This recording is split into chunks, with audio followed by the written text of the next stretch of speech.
Where has this controller come from? This new PS5 controller comes from a company called HEXGAMING, and I am really surprised at how good it is. But how does it actually stack up against other rival controllers, like say the SCUF Reflex? Let's find out. So, overview and price then. It's currently on Kickstarter for $189, link below. And they've been working on this controller since July 2021. So a lot of effort has been put into the design and feel of this controller.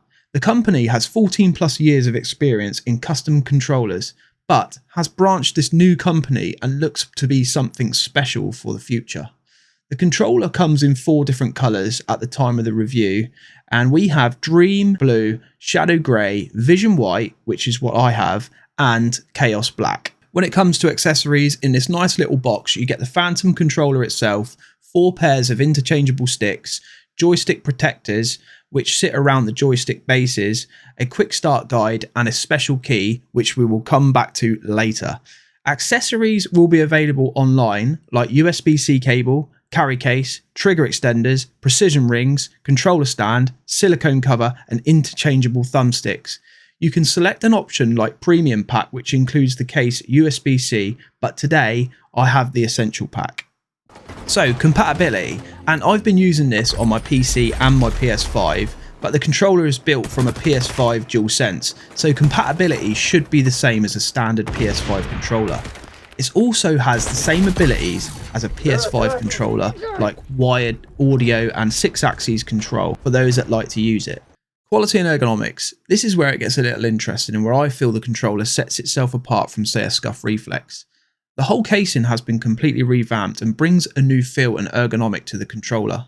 The plastic quality is slightly lower than the SCUF, but it feels the palm slightly better in shape, and the 4 back buttons are laid out slightly different with physical buttons instead of levers.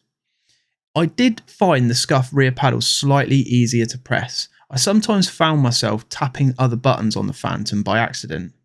After a few hours though, I got used to it, so it's probably best to give it time. Phantom also has nice plasticky grip on both handles to ensure you keep the hold of the controller in sticky situations. It does have some slightly poor finishing on the gaps between the casing, but I'm personally not too worried about that. But maybe you will be. Let me know below. The Phantom also has lockable rear triggers with mouse clicks, which cannot be found on the SCUF, and gives you more flexibility when playing different games. Next to the adjustability of the triggers, we have a profile button which works similarly to the SCUF Reflex. It has 6 profiles and can be adjusted by holding the profile button for a few seconds and pressing the back button and the preferred main button at the same time. You then hold the profile button to again save. Other changes include the home button, which is now shaped like a HEXGAMING logo. The sticks are replaceable for longer and shorter versions, as well as concave and convex versions. The protection rings did give me a little bit of stick, so I removed those. I did find the SCUF joystick slightly more grippy, but this is as before, it takes some getting used to. One strange thing I found was that sometimes I'd accidentally press the R3 button. When I'm in an intense fight, I would press it just because the stick maybe is too long for me. I feel these sticks could be a little bit shorter, but that's just me personally. So, one last thing. Remember that special key I showed you earlier? Well, this is another interesting feature that the SCUF Reflex does not have. It's a drift fix module. So if your controller develops stick drift, you can adjust it and give your controller a longer life that it deserves. I think it's an incredible feature and can be one of the biggest complaints when new controllers are released. Well done HEXGAMING for bringing this to us. So response times then, and I'm not going to spend too much time on here, but basically both controllers are based on the PS5 DualSense, so I would expect anything different. So they both come up around about the same at 600 Hz each, and they both perform excellently when responding on gaming. So on to the conclusion then, and HEXGAMING did send me the Phantom controller today, but they did not pay me for this or sponsor me at all. So this is completely from me and I've had no influence from them whatsoever. Now, just going over a couple of things that I mentioned on the review,